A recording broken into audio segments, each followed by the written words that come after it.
feature. Pickle. Who disrupts my coronation? Everyone has been destroyed because of this freak. I won't allow it! These babies just saved this lame fest party!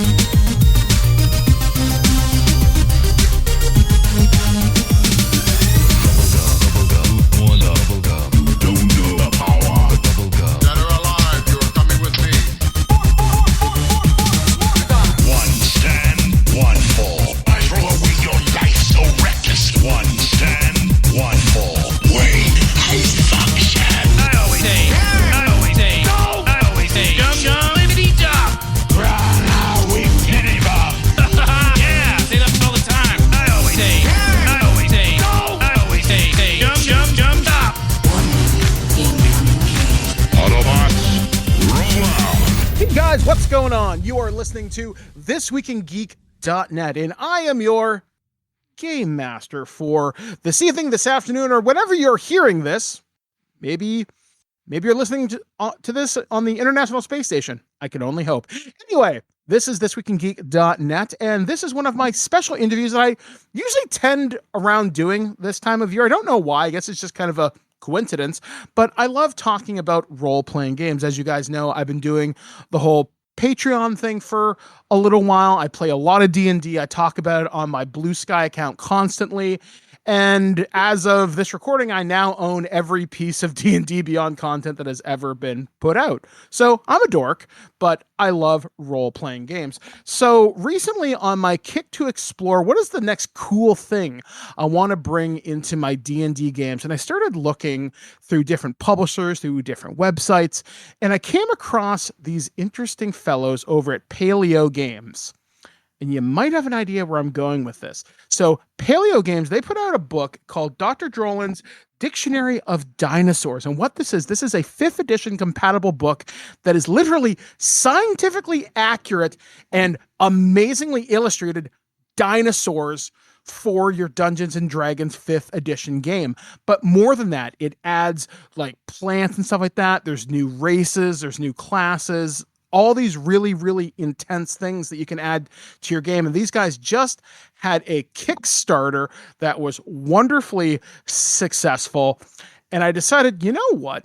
I wonder if these guys would want to talk to me, because who doesn't want to talk about their favorite dinosaur and then find a way to work that into Dungeons and Dragons? So I reached out to these guys a little while ago, and through the wonderfulness of scheduling, I was able to get a hold of this person. So I got a chance to speak with Nathan Barling, and that's who we're going to be talking with today about PaleoGames, Dinosaurs, Dungeons and Dragons, role-playing game shenanigans. Nathan, welcome to the show. Hi, thanks for having me on. Yeah, this has been a really exciting thing for me, because very rarely do I find a chance in my personal life or even my professional life. When do I get a chance to talk about dinosaurs? And when do I get a chance to cross that with D&D? So this is super exciting for me. I'm really excited to have you here. So Nathan, I want to know a lot about you, a lot about PaleoGames, but I guess we got to start at the beginning of the beginning. And I guess, who are you and what is PaleoGames? Okay, so in the beginning, I'm Dr. Nathan Barling. I am a paleontologist at the University of Exeter.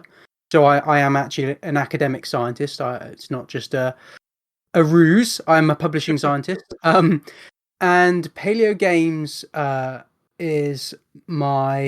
was a pet project, and now it's a pretty serious project of bringing realistic dinosaurs into D&D and scientific education into D&D, and it all kind of stems really from my own personal games. So I'm a massive nerd. I love TTRPGs, I love war games, loads of tabletop stuff, and we would play a lot of D&D. And one of my DMs threw our party against a T-Rex, and I can tell you now, it was the most underwhelming encounter we'd ever had. The standard 5e T-Rexes, despite being iconic and everyone sort of knows what it can do and loves having it in their games, it's really crap. It's rubbish. It's really boring to fight against, and it doesn't behave like a real animal. And after that, I realized that, well, I can make better stuff than this, and started designing my own dinosaurs just for our own private games. And it wasn't until COVID hit that we really got deep into playing more and more D&D. We were playing every single day, just to kind of keep ourselves sane. And on the backs of that, we saw the success of Humblewood. Now, because I'm a research scientist and a paleontologist, I sort of live in the world of paleontology, and so I know a lot of people and have a lot of contacts with professional writers. I write internationally published articles myself, and I know loads of paleo artists. So me and Michael and Mark Whitten, we kind of all got together and we thought, why don't we try and do this? I know that I can write the rules better than the standard ones. I know that we can have the illustrations be up to date and scientifically accurate, and we can also include a whole bunch of sort of science education, sneak that in there. And so I founded PaleoGames, and we all sort of all worked together to produce Dr. Droling's Dictionary of Dinosaurs. And we took it to Kickstarter with I wouldn't want to say a modest goal. It was a lot. It was £10,000. So at the time, that was probably about $12,000 or $13,000. And we absolutely blew that out of the water. We made £160,000 on that Kickstarter. So we suddenly realized, like, whoa, this project has legs. The internet is absolutely foaming at the mouth for more dinosaurs and better dinosaurs. But one of the main things we wanted to do as well was increase the diversity of animals that you can fight or encounter. Because, everyone's seen T-Rex, Triceratops, and maybe Velociraptor, or some variant of an incorrect Velociraptor. But we were like, right, well, let's put some weird stuff in. Let's put some exciting and interesting things, and a lot more pterosaurs and that sort of stuff. So we went full hog into that project, and we produced a book that we think's pretty good. It's generally been met with critical acclaim, is I think the technical term, right? People seem to like it a lot. So we upped and decided we'll do a sequel, and that launched on Kickstarter about a month ago, a bit over a month ago. Fully funded now, finished, and we made a hell of a lot more on that one as well. So this is lining up to be a serious thing that we're going to be doing almost as a full-time thing now, I think. We're just in that weird transition phase where we've outgrown our current situation through success, which is brilliant, but also stressful. Yeah, like when I first got in contact with you, like finding out you guys have a real scientific background to do this, and like any kid who grew up in the 1980s and 90s, we had Jurassic Park, we had Dino Riders, all those wonderful Saturday morning cartoons and big event movies. Who didn't want to be a scientist? I was the weirdo kid who wanted to go into paleobotany because I thought it was really cool and weird. Obviously I didn't. Somehow I ended up in broadcasting. Somewhat less cool. But like when I started looking into this like project, and just the fact that you are bringing scientifically accurate dinosaurs, like you were mentioning there's like, everybody thinks of the Velociraptor as that big 6 foot tall, I'm going to eat you creature. But like, no, they were like the size of chickens. The Utah Raptor was the big son of a bitch that would tear your face off. And exactly, I was like, and they were separated by like millions of years, if I'm not mistaken. So they weren't even alive at the same time. And it's like, okay, so now everybody talks about, well, I want my D&D to be more accurate, or I want more kind of realism into it. Like, well, we're like, all right, well, let's play and let's kind of do that. And not every third party published content, when they try to bring in a new bestiary or new class or subrace, it's not necessarily balanced, or they give it some fantastical ability that makes it way overpowered. But yet with yours, they behave like an animal should. And if you want to give it something a little bit more fantastical, you have a variation of that as well, which I really, really appreciated. And I was looking through the book, and I actually have it open in front of me right now, where you actually did something for people who pledged to your Kickstarter, where you got some of the custom dinosaurs. And to embarrass myself tremendously here, I squeed when I saw the Dilophosaurs, because like every kid in 1993, we loved that monster that dinosaur from Jurassic Park. I know it didn't spit acid, but yours could in theory. So I was like, that's so cool that you gave people the chance to do this. But you have stuff like Big Al, Zool, a Ghostbusters reference in a dinosaur book. Let me tell you, that was not on my 2025 bingo card.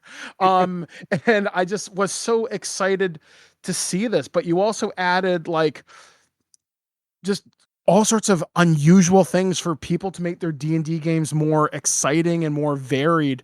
I mean, going to Chult when you go to the Tomb of Annihilation to face that evil demi-lich or whatever it is now. Now it's just like, oh yeah, there's a T-Rex, there's a Brontosaurus. Like all the boring creatures that you can go to your local Toys R Us and buy the little plastic models. Now you're bringing out stuff that kids maybe have only ever seen reference on like Dinosaur Planet and stuff like that. It's so tremendously exciting to have different designers in the TTRPG space that bring all sorts of different specialities into it. Like I myself, to give an example of this, I just started freelancing in this industry in the last year and a half, 2 years, and I bring a disability lens to it. But it's something, when you can bring in different lived experience and different specialities, you make the games better, you make the games deeper. And just the fact that you guys were playing this every day, you could constantly play test your own creations. That's so incredibly exciting. So I guess when you were developing this, like what was the playtesting process like for you? Like when you're developing the big like stauropods and stuff like that, like how did you decide, well, that's its armor class? Wow. What's its proficiency bonus and stuff like that? Basically, what's your design philosophy for making a realistic dinosaur? So the keen-eyed, mathematically minded D&D players will see in our books that basically the maths doesn't follow the standard D&D design philosophy. So we did things like change creatures, skill bonuses, and HP calculation. We didn't want to. We found the standard method too limiting. Basically, through our playtesting, we were like, okay, I call it the Nodosaur problem. So, Nodosaurs are a type of almost transitional group between ankylosaurs, the like really heavily armored dinosaurs, and other armored dinosaurs that are not as heavily armored. So other thyreophorans like Stegosaurus. So Nodosaurs are kind of like a middle ground between that. And when you look at the standard sort of D&D system, you've got no proficiency, and expertise. And so when we were sat there talking about like, okay, well, what should this creature's constitution saving throw bonus be? Is it going to be just proficient? Is it going to be expertise? And we kind of were like, this is silly. Why are we trying to squeeze our understanding of these animals into this not quite binary, but near enough binary system? Why don't we just break the mold with it? Maybe we went a little bit overboard, but we decided to just sort of take a step back and say, no, like, let's take all of these creatures, let's base their core stat blocks on our understanding of them relative all to each other.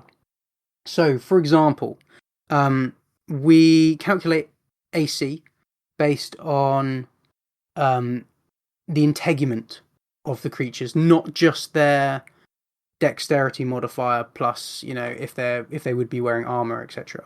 So, what I mean by integument, that's the sort of outer surface of an animal. So if they have osteoderms, then which are bony protrusions in the skin, then that would increase their AC, obviously.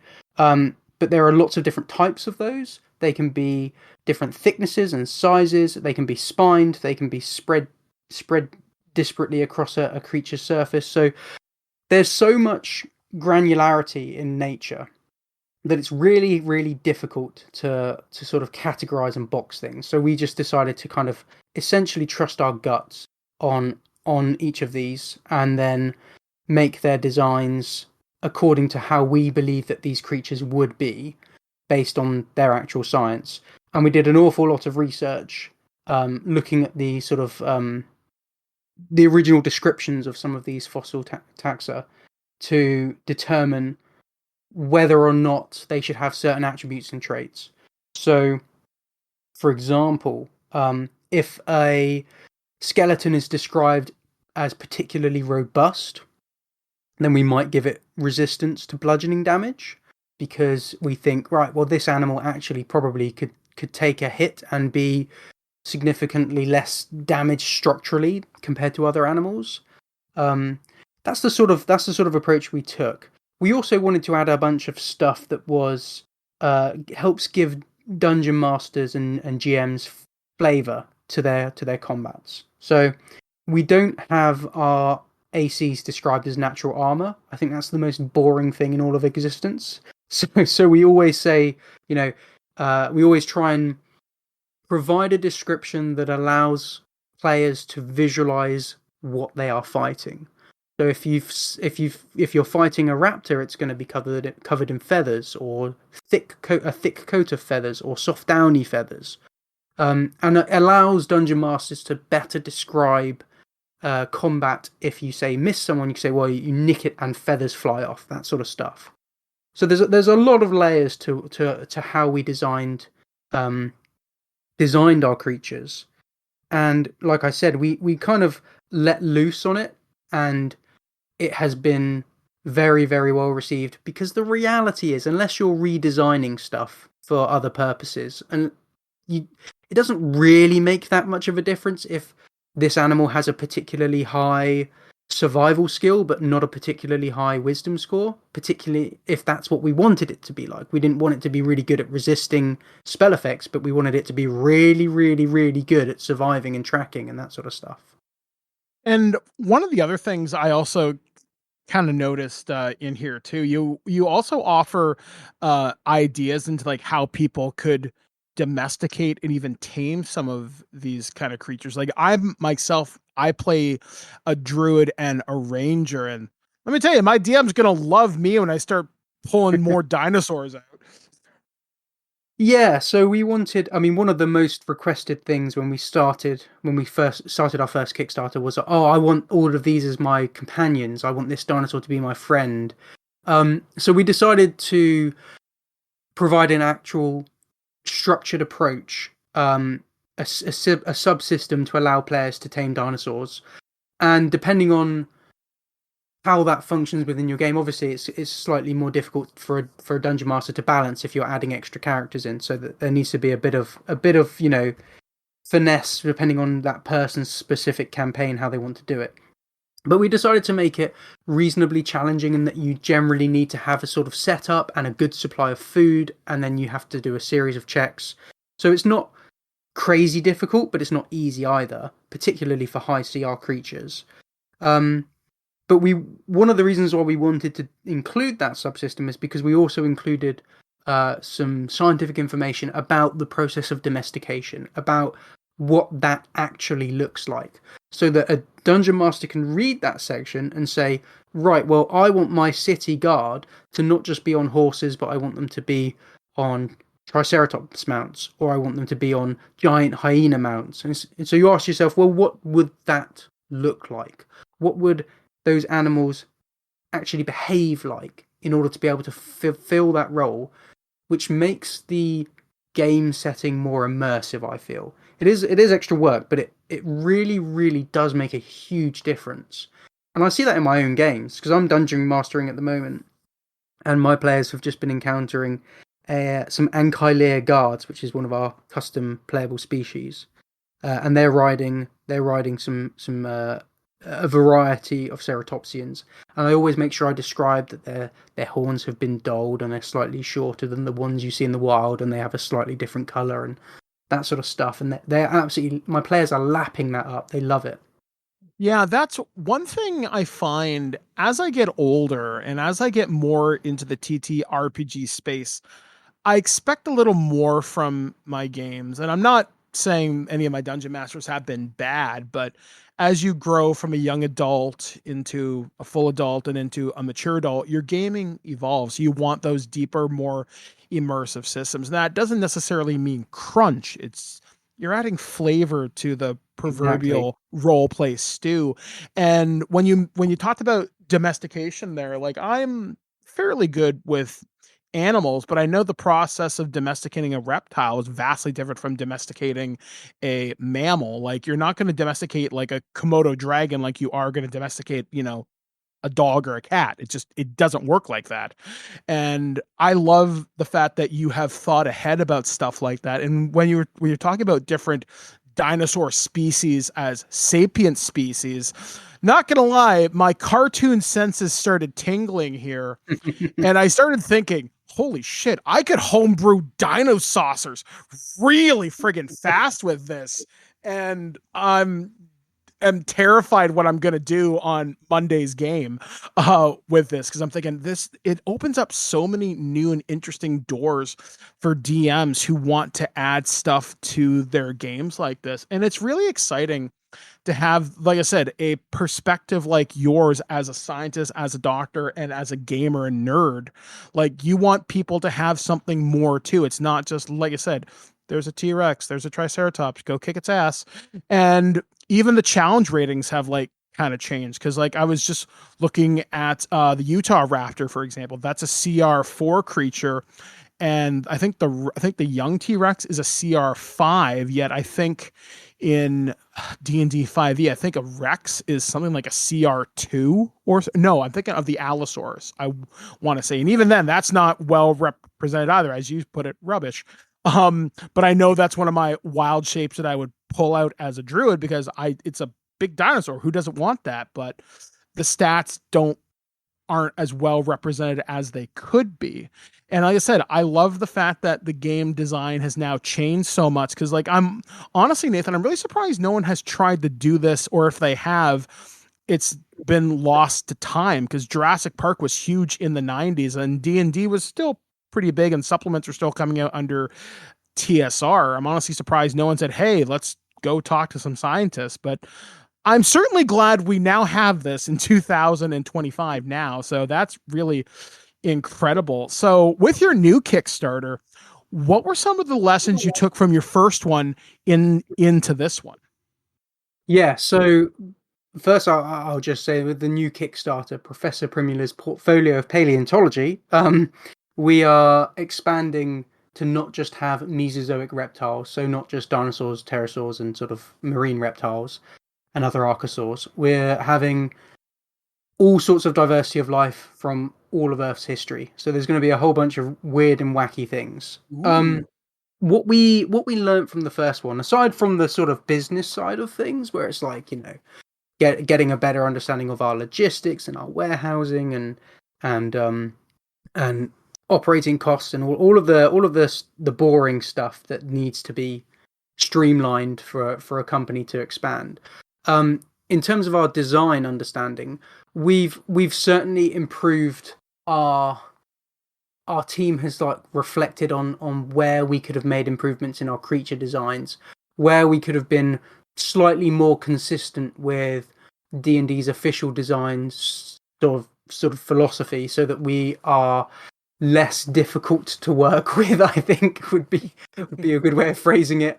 But ultimately, the main thing is that making sure that we're not overcomplicating stat blocks and not making them too boring. There's a really sweet middle ground where you give each creature 2 or 3 abilities that are really flavoursome but also impactful. Perhaps upon reflection, some of the abilities we gave some of our creatures are maybe too situational. So, for example, there's I think it's Duravenator, which is a compsognathid. I've got the book here as well. Let's flick to it. Has an ability called Fatty Water Wader, I believe. So, let me just jump to it.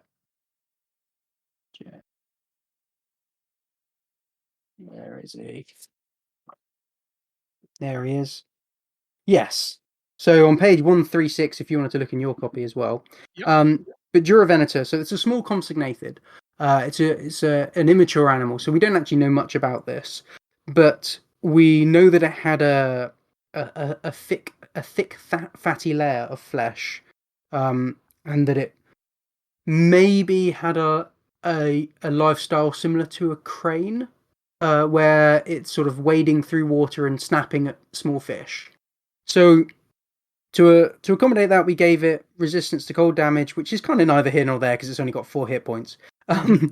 But we also gave it advantage on attacks against creatures that are submerged in water that are smaller than itself, but it is a small or tiny beast. So it's almost, although that is like correct for what we're aiming to do, to provide abilities that are reflective of the real biology of the animal. In that case, that ability is basically, apart from the cold resistance, that is basically useless. And in fact, if I recall correctly, we added the cold resistance into that ability because there's kind of a vague connection there with the extra fat layer, but also because otherwise, what's the point of having it? Because unless you've got a minuscule sized party member who happens to be in water, this is not going to matter. That could happen, so it's there for if that does happen. Maybe perhaps that ability will inspire a dungeon master to shrink their party down and have a miniature adventure. But otherwise, I'm going to try and cut the fat, if you will, and not have abilities that literally do nothing mechanically in terms of the actual combat that most people are having, while maintaining the scientific accuracy that we're going for and the sort of scientific theming of each of the abilities as well.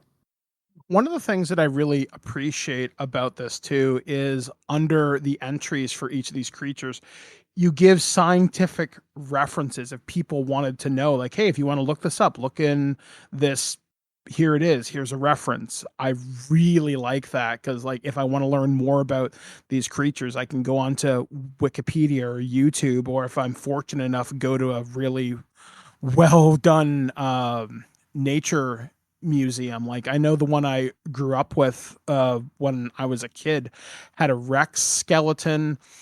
I think it was discovered in Alberta, Canada.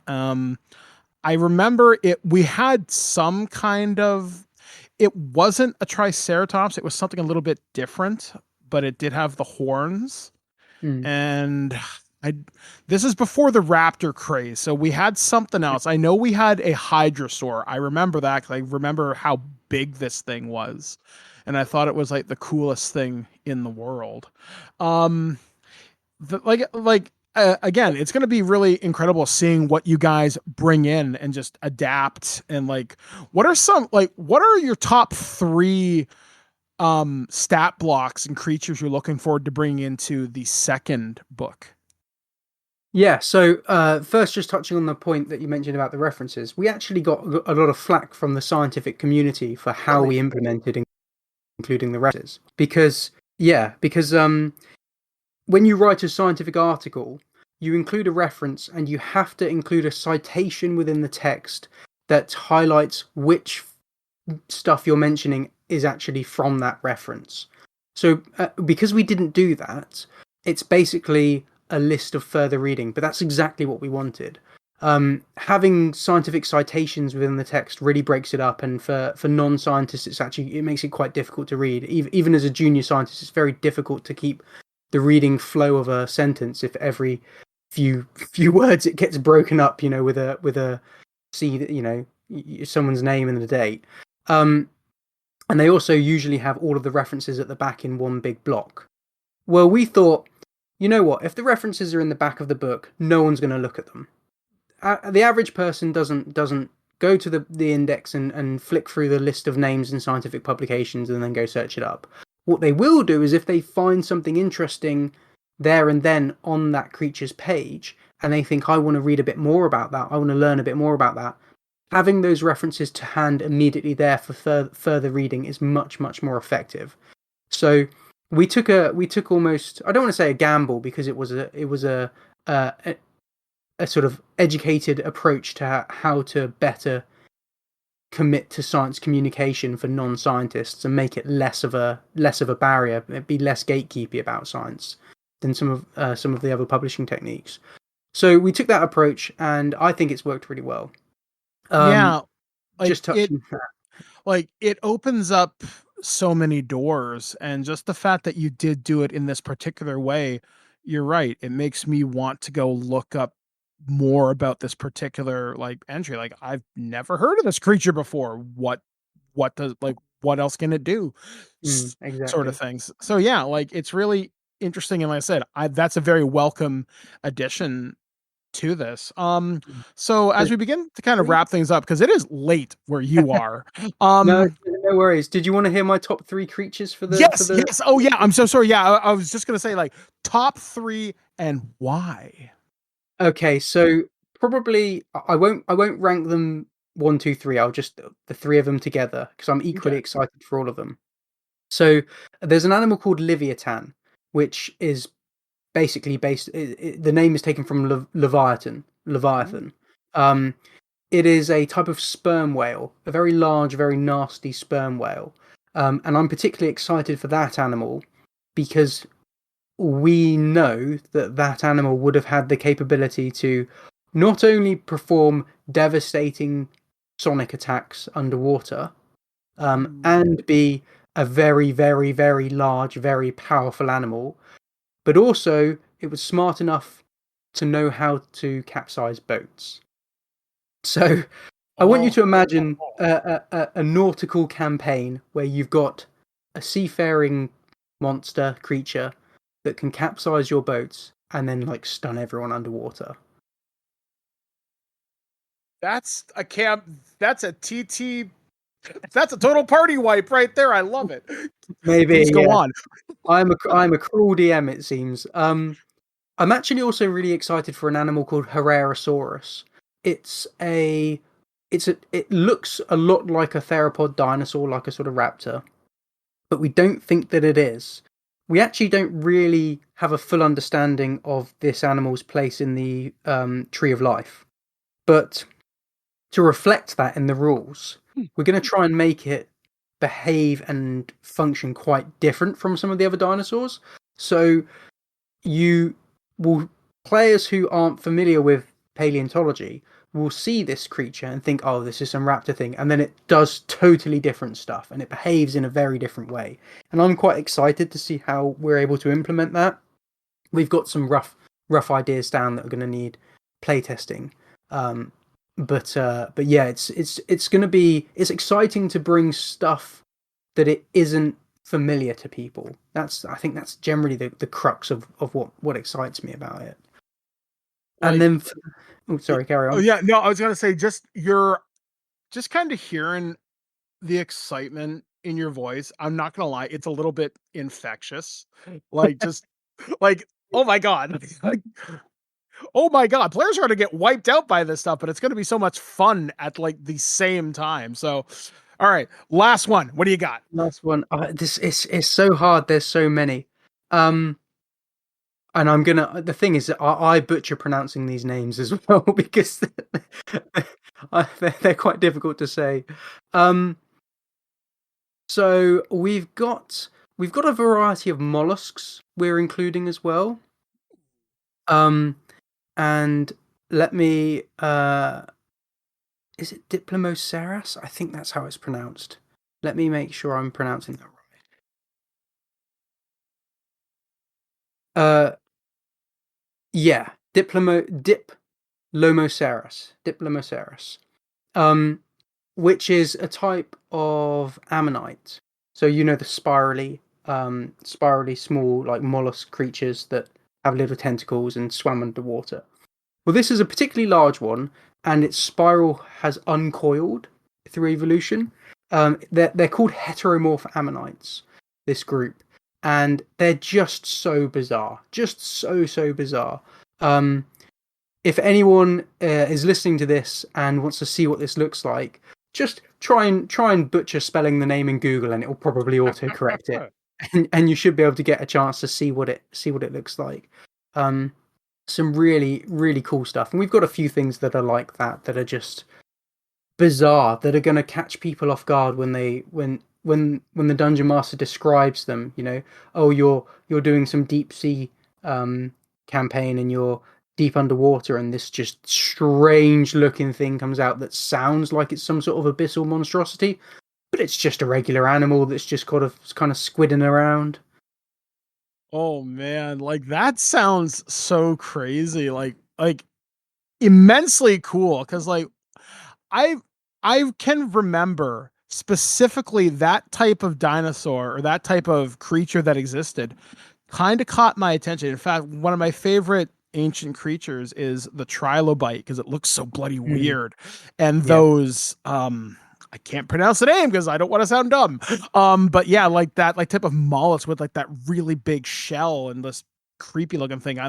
There's like a Pokemon called Ammonite, which is the closest thing I can associate with that, and like not sound silly, but like one of the fears I had as a child is that if I went into the water, I'd feel like something like that go by my feet, and it would terrify the utter hell out of me. And a really creative DM could really make that scene kind of horrifying, I think. So that's incredible. Like, Nathan, this has been such a fun conversation, and I guess my final question to you is, when is the book expected to be in people's hot little hands?